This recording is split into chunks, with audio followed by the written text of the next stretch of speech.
bothering with all this reading and arithmetic when all we're gonna end up doing for jobs is washing somebody's clothes and wiping their baby's snotty noses? Does anybody want to answer Rowena's question?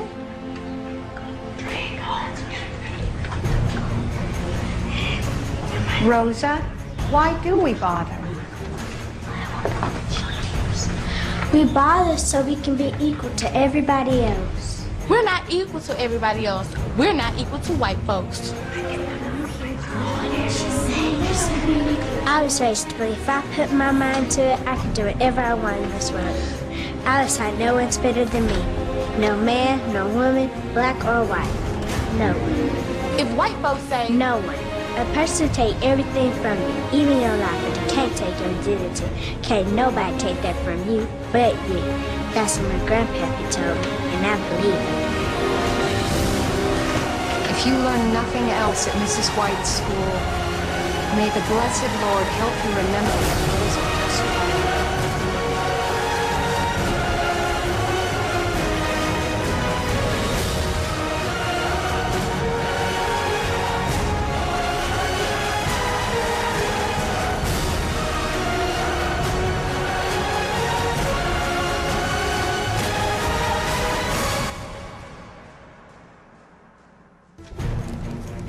Citizen, I have a right to vote. And nobody can keep me from that right.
The story of Rosa Parks. Every time we hear, we are inspired by her story, her voice, her journey, and the fact that she spoke her truth.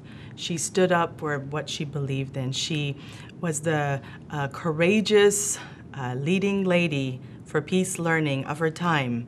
And as you see, as a child, she was even so courageous. She would stand for consciousness, for what was right and equal rights and human rights.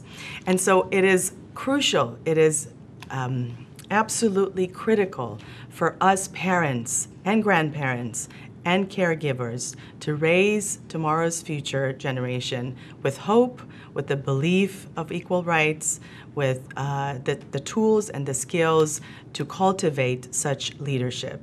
And it is no surprise that today we see these youngsters rising in Iran protests, the young, courageous women who fight for equal rights, who fight for being seen, and they have been the front face of latest Iran protests.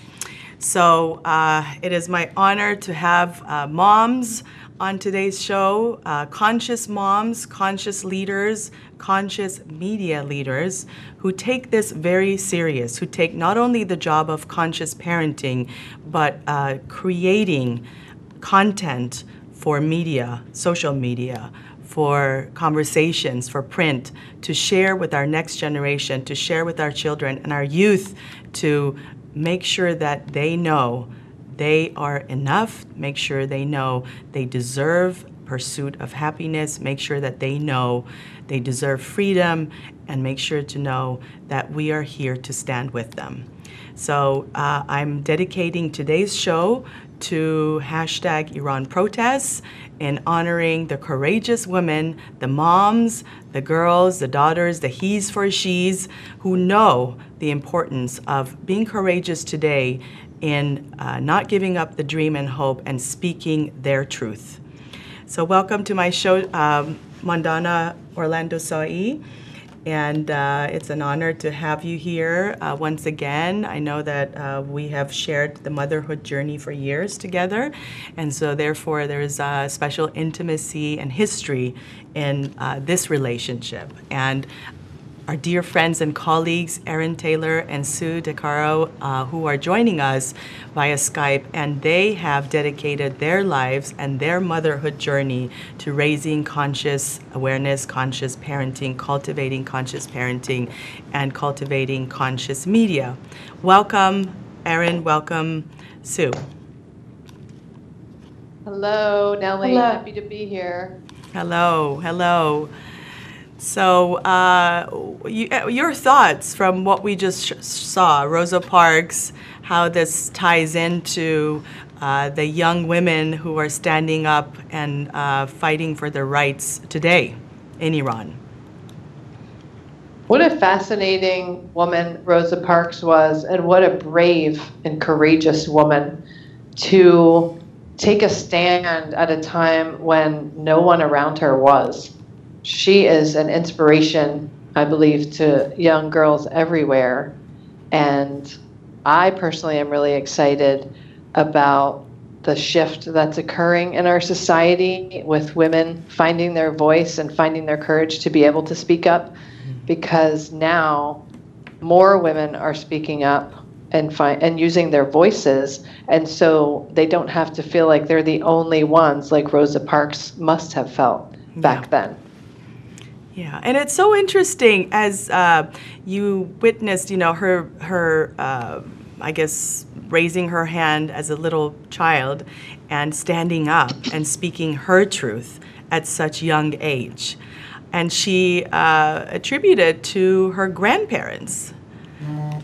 I thought that was fascinating, that right there you have this connection to parenting, peace learning parenting, conscious parenting, and how parenting can have such great impact that today you hear Rosa Parks' story as one of the most influential movements in women's rights and civil rights and everything. I think you're absolutely right, Nellie, and I think it's such an important thing to highlight, because the impact that a parent or a grandparent can have on the self-confidence and ability for a child to use their voice is enormous. So to hear how the grandparents really played a role in Rosa speaking up and Rosa using her voice as a young child and really making a difference in this world is just heartwarming, especially as, Erin and I do our work in the world to bring peace, bring consciousness to parents and families all over the world. Yeah, tell us about that. How do you go about that? And tell us about your relationship with technology, sort of the media, press, online community, and how you go about connecting conscious media folks online. Well, we actually have an online summit coming up that begins next Monday, January 15th. And it is 22 days and 22 experts who are sharing all different amazing ideas, wisdom, guidance to help people navigate technology in their families. And we are so excited to share all of this with anyone who wants to participate with us. It is a free summit, and anyone who signs up gets an email each day with a new interview, a new expert, and a new set of ideas to try out in their own homes.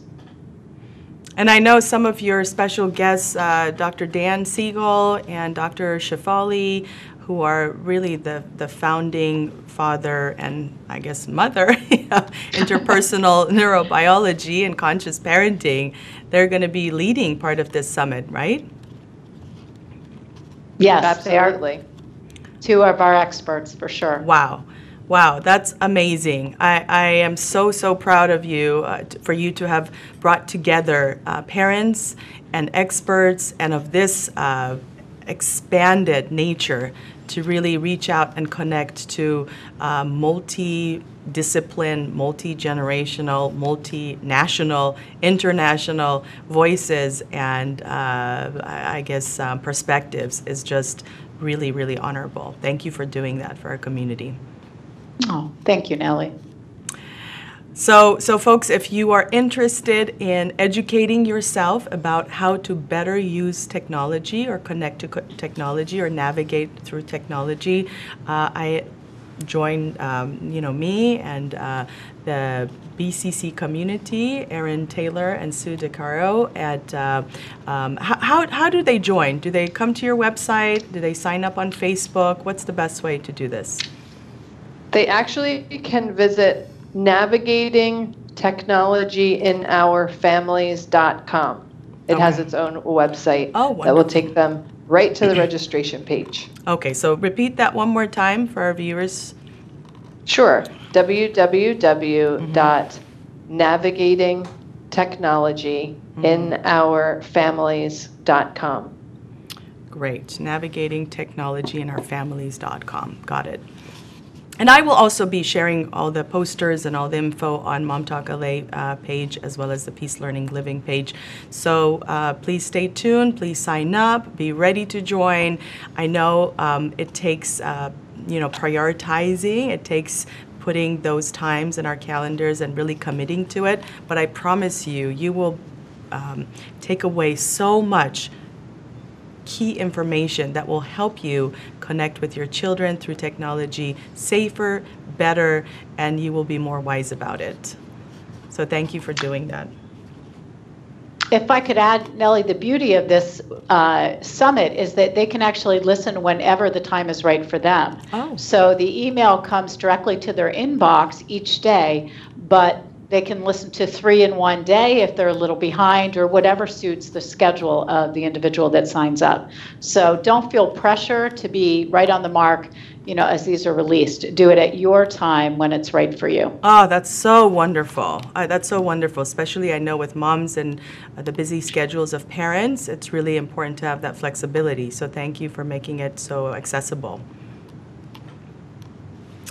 So let's shift gears just a little bit because Mandana and I attended a protest by the federal building just a couple days ago, right? I have to say, in a while, it was since 2009, of course. It was the first one that I was attending, and I don't know about you. Was it your first one since a long time ago? My first one, I could say, as an adult, that I was making my own conscious decision. I wasn't pressured by anything. I just wanted to do it. Family member, or so anything. You wanted to be there and you show up. And so we went together, and I just wanted to share some sort of personal experiences and see what your thoughts are. So being there, personally, it took me back to the 1979 revolution, and I was a 9-year-old girl. My daughters and my children, my son and my 2 daughters, they're now around the same age. So as a parent, as a little girl, or remembering sort of my childhood, it was I was getting flashbacks because some of the scenes represented or reminded me of those times, those volatile times in Iran, and how scared I was, and how much mixed feelings I had about the uncertainty, and how fearful I was. I was feeling sort of a lot of uncertainty, and so from a 9-year-old's perspective, I was relating this because our children were asking me, "Mommy, where are you going? Are you going to be safe? You know, what's going to happen? They wanted to actually see the scene. And so my husband ended up driving them around the corner so they can get a glimpse of, you know, where is mom at? What's mom doing? So I related to that, you know, then and again to experience. I guess for some of us who were more traumatized during the 1979 revolution, there are definitely those PTSD-like symptoms, and revisiting, you know, with such mixed feelings, because almost 40 years later, you're here in Los Angeles and amongst a crowd with such mixed opinions, you know, some who are for Trump, some who are against Trump, students who are just, you know, for certain political groups, affiliations, and others who are not. And so being in that ambiance or that group where different perspectives are tolerated and you can see the pain and suffering of people from multi-generations was just such a awakening experience. Like consciously I felt a certain level of awakening during that time. How was your experience, Mandana? My experience, I always looked at it, it was personal to me because when I was younger to ایران انقلاب که شده بود, I was 7, 8, 9 years old, and then during that time I was just in kindergarten or first grade. بعد که همینجوری بزرگتر که شده بودم, بعد رفته بودیم مدرسه, بعد جنگ ایران و عراق شده بود. So I have experienced lack of freedom.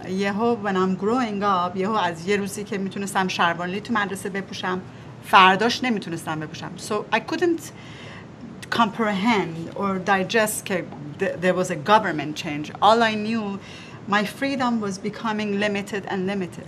So personally, وقتی که اون freedomو کوچولو از من گرفته بودن, I felt که اگر یک روزی I get an opportunity to stand up برای همون حرفی که اپرا زده بود, که من بتونم یه دختر 9 ساله رو توی خونش inspire کنم, I will definitely come out of my house 2-3 ساعت تو خیابونای لس آنجلس راه میرم, هر کاری که بتونم, حالا چه اینترنت, که اون دخترم نترسه, اون دخترم بدونه she has every right like any other woman, any other child around the world, که اون بچه‌م توی ایران که نشسته که فکر نکنه که این حجابی که میپوشه اونم میتونه هر رایتی که من تو این سر دنیا دارم اونم داشته باشه. واسه همین من پرسونالی چون اکسپریانس کرده بودم اون پین اونا رو, و یا میتونی بگی پلژر فریدام و پین لک آف فریدام رو خواستم یه طوری به همه چیز بفهمونم که I am no different, که من این سر دنیام تو اون سرم. We both have same dreams. همون حرفی که انجلا جولین زده بود, we both, I don't know, که من privileged شدم اومدم این سر دنیا, حالا دارم زندگیم خیلی فرق کرده, و تو باید اون سر دنیا نتونی مایو بپوشی, باید بری ترکیه مایو بپوشی, باید بری دبی مایو بپوشی, چرا که نتونی تو همون دریای کشور خودت. And it's a freedom of human rights. It is not about woman rights. It's a human rights, که هر زنی تو هر جای دنیا هر جوری که میخواد موهاش رو رنگ کنه, لباس بپوشه, باید این freedom of, I think every human being should have that. واسه همینه من میخواستم اینو یه حالتی که این وایس خودم رو تو این سر دنیا چیز کنم, که اون bravery رو به اون همون دختر سیاهی که رفت جلوی اتوبوس نشست, منم همیشه خودم توی مدل خودم bravery رو میکنم. مثلا میگفتن که توی ختم همه باید سیاه بپوشن, من گفتم خب من میخوام قرمز بپوشم. خب مامان بابایم یعنی چی باید سیاه بپوشم؟ گفتم نه من میخوام قرمز بپوشم. خب چی میشه؟ من قرمز بپوشم ببینم شاید من این همه یهو مثل یه ایگل, همه مثل پیجنز, هممون مثل هممون. We have to, somebody has to have courage. یک نفر اگر courage داشته باشه, فکر کنم ما we are all educated enough که we all prefer to be followers than leaders. به خاطر اینکه it's very difficult. Change is difficult. Growth is difficult. It's painful. هیچ کسی نمیخواد از کامفورت زندگی خودش عوض بکنه خودش رو. همیشه change will take very hard steps. واسه همین if I could inspire anyone around Iran, any little child in a small town or big cities که یک روزی to have that courage to get up and say, you know what, I'm not going to do this anymore. You know what, I'm going to get up and let's see. That's how movement happens. That's how revolution happens. So, like we did see with the young woman or the young lady who took off her white scarf and put it on a stick and rose it. I don't know if we have the photo, if we can show the photo, but this became the face of the Iran protests and women's movement, and it has continued to inspire many, many women and protesters to stand for freedom and what's known as equal rights. And so we see, these young ladies, these young women who have a lifetime ahead of them, risk everything. This is in Iran.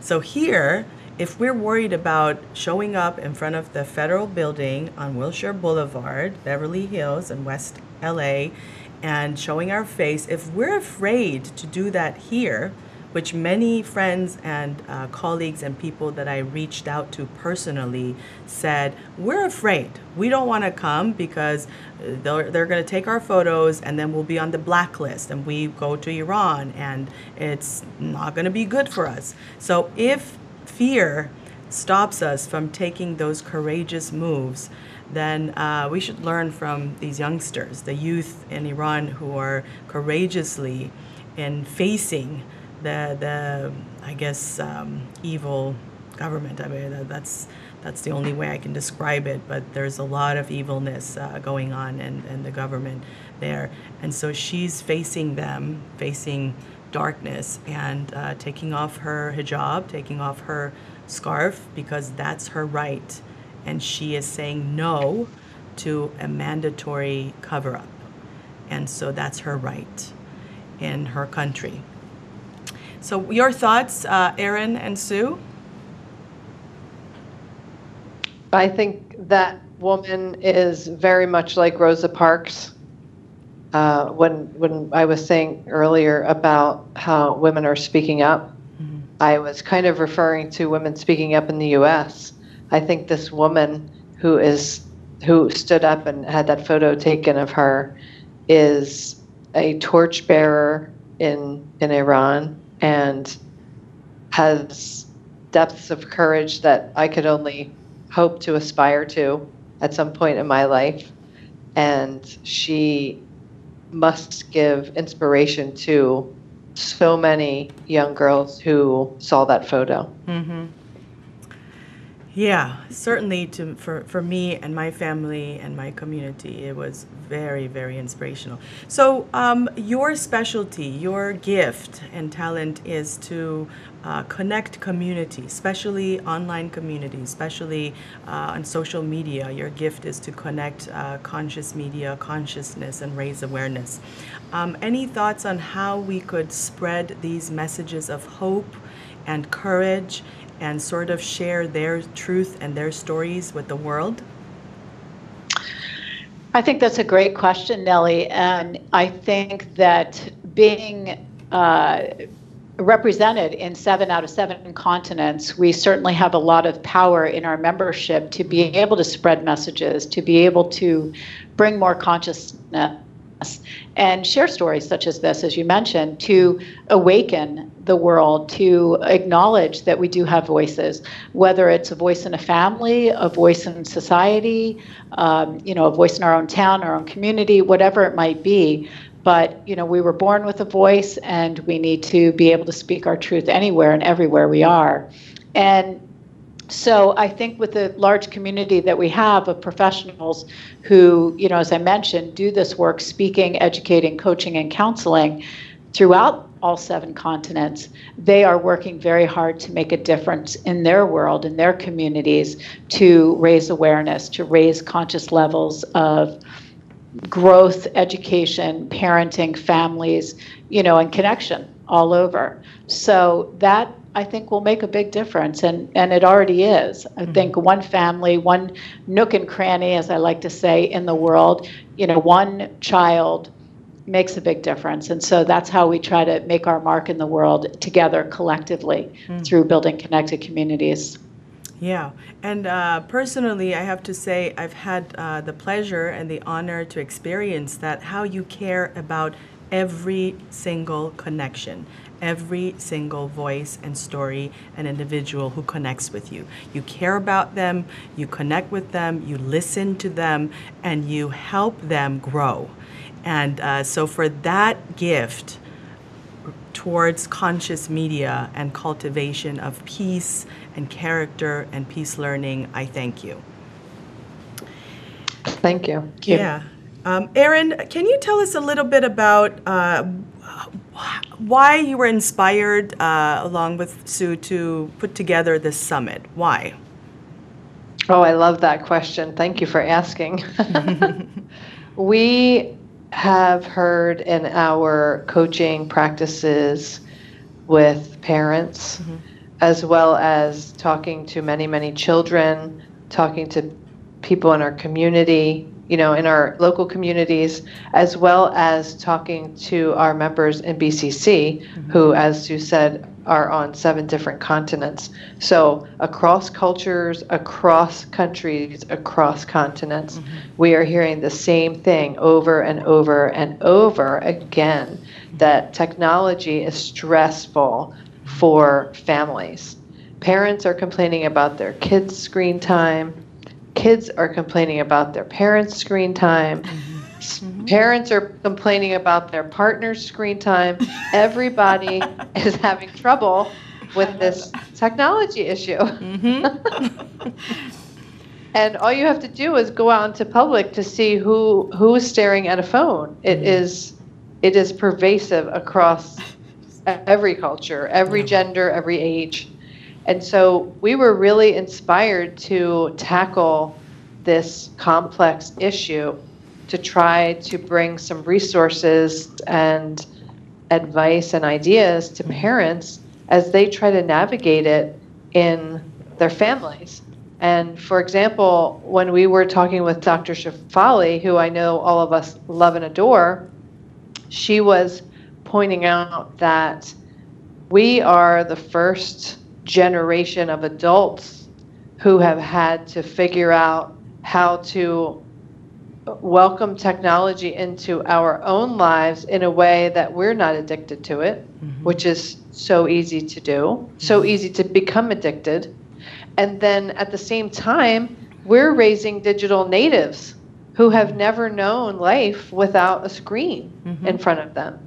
And so we have a hard enough time getting a grip on it in our own lives, and then we have the added challenge of helping our kids to get a grip on it.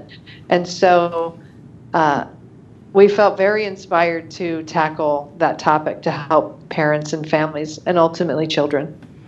That's wonderful. And with experts such as Dr. Daniel Siegel, who is the founder of Interpersonal Neurobiological Developments and Growth, so the master in neuroscience, and Dr. Shafali, who's the master of conscious parenting and clinical psychologist, who's just dedicated her life to elevating peace, cultivating peace, consciousness, and changing, I guess it's a revolution to change the next generation who would be in pursuit of happiness in a different way, a more balanced, healthier way. And so integration of Eastern, Western cultures, philosophies, psychologies. I am so excited. I can't wait to join, listen in, and tune in and learn and grow with you. Thank you, Nellie. We appreciate your support. Oh, it's my pleasure. This is just a pleasure. So back to the Iran protests. Your thoughts on seeing the articles or the online presence of videos, and I'm not sure how much you've been, bombarded by news from Iran or the hashtag Iran protests. But what's been your experience so far?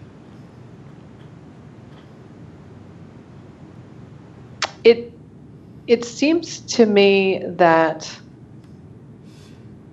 that the unrest that is going on in the hearts of people in Iran is, I feel such compassion for them, because I can only imagine what they have endured, faced, lived with, and I don't even claim to try to understand it, because I've not had that kind of experience in my life growing up here in the U.S. with, the life experiences I've had. And so I feel such compassion when I see videos about it or read articles about it or see images like that woman that you shared earlier. And I hope that somehow energetically the people of Iran can feel the support and the love that people around the world have for them and their fight and their struggle. And I hope that somehow that kind of strengthens them and gives them comfort and courage to forge ahead somehow. Yeah. And, I have to say, I was a bit disappointed about the mainstream media, especially local media that I personally reached out to. I personally emailed and reached out to them and informed them that this protest was happening, to come and do just like a 5-minute story. It didn't happen. And so I am hoping that moving forward, that the media, and now, we have the online media, like people like yourself and online producers who then can share and support via social media. And just to let the people know that we see you, we hear you, we will expose the violence and the abuse and all the violation of human rights, and we will never give up until justice is served, and that you reach a point where things are,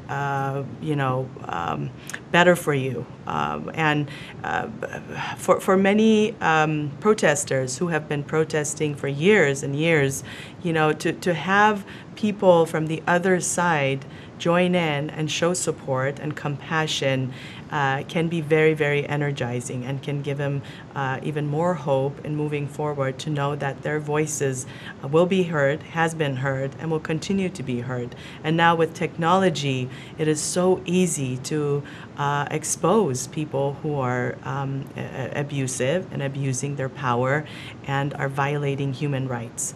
And so I know those who are activists, I know those who are peacemakers or peace learning leaders continue to store and have a data bank on documentations of violations of human rights in Iran, and justice will be served someday. So, join our movement. I guess what I'm asking is, will you and your community and your friends reach out and say that you are, supportive, and hashtag Iran protests? Absolutely. And I think the key, Nelly, is constantly bringing awareness to what is going on all over the world, but specifically with Iran and all that is happening now. So, it's shocking sometimes to hear that news coverage won't occur in situations like this, when it's so necessary and so needed to spread the word, spread the message. But as you said, we have social media. It reaches far and wide. And, I see many people really climbing on board to support and encourage the sharing of, the things that are going on in the world that are not just and are not right and are not peaceful and are not bringing people together, but breaking them apart. Yes, yes. Yes, amen. Okay, so back to Mandana's story. Wasn't that so inspiring? Her story, her courage to come and show up. I know many of her friends were afraid to show up, but she was not afraid. She faced fear, found courage, and wanted to inspire and show her support to the 9-year-old girl on the other side who perhaps has lost hope. As long as she just mentioned, as long as we bring awareness, as long as we have this dialogue that we want freedom for everyone and we're fighting on this side, you know, there is so many different reasons I think a lot of our friends didn't show. And there is so many different backstories. I could tell you from just personal experience and the way I look at things that I hear is as an Iranian, we don't have that mentality of helping what is past us. What I mean is, like, I just see my husband, as you know, my husband is American, and he went to several schools in this country, and he continues to send checks and donations, like what's called alumni. And if you ask any Iranian, which maybe this generation has gotten a little better, and say, would you like help that preschool that you went 30 years ago? They would be like, why? Like, my horse already passed the bridge. Why would I want to send? I have to look forward. But how about helping that if you become a successful human being, helping your previous school to continue their journey? Maybe that school helped you become the person you are. Mm-hmm. So Iranians don't have that mentality that now I've left Iran, then let me help other people. Mm-hmm. And it will be like, I escaped. Mm-hmm. So now it's your problem to fight your battle. Mm-hmm. So Iranians don't have that helping. Because if you're in survival mode all the time, which historically speaking, because of all the wars and the revolutions and the trauma and the PTSD, if you're in survival mode, it's really hard to be reflective and conscious and try and reflect on your past and how you can help and cultivate peace behind you.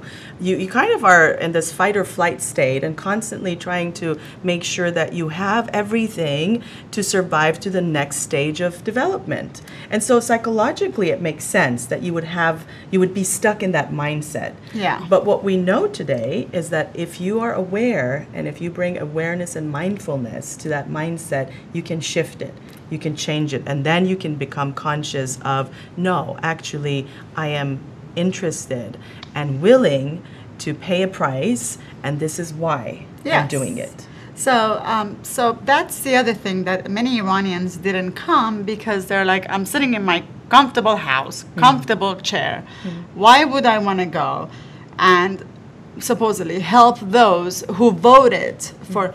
Well, because they did it from fear. So they, they didn't have much choice.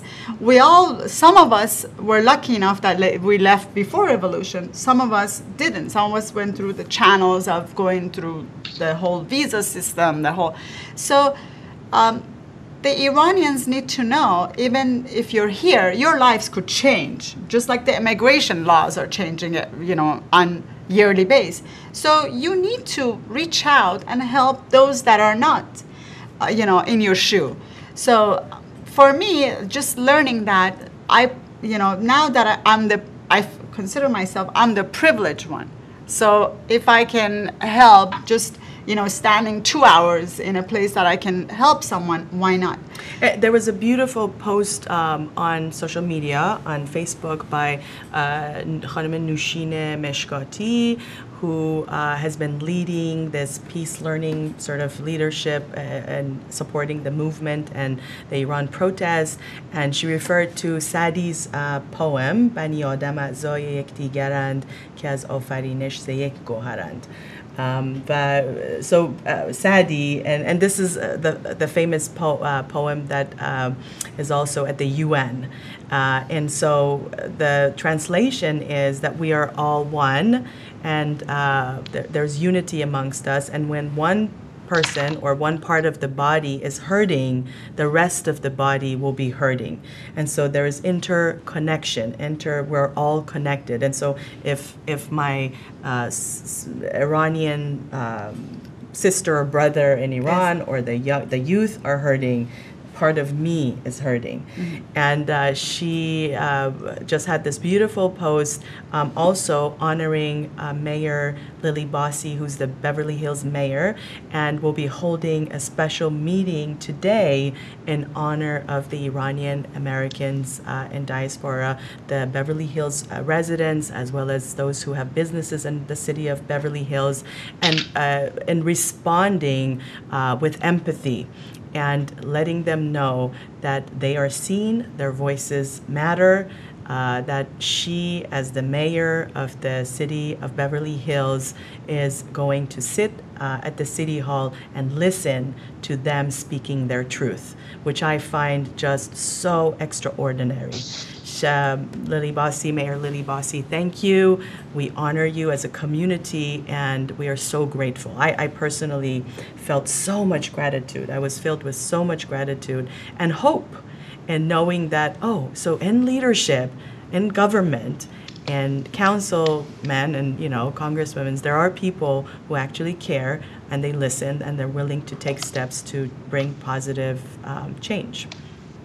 So yes, I agree that we need to activate that piece of our brain and cultivate that part of our consciousness that goes back to being connected, being one. Yes. And that if you and your sister and your brother are hurting in Iran right now because of poverty, because of lack of freedom, because of violation of human rights, because of the youth, the students not having jobs, because of people not having bread or eggs to eat at night, that there is an important piece of me here on this side of the world that feels their pain and suffering and gets triggered, and therefore I'm responsible to show up at the city hall, to go to the protests, to speak my truth, and to honor those who stand with me in speaking our truth.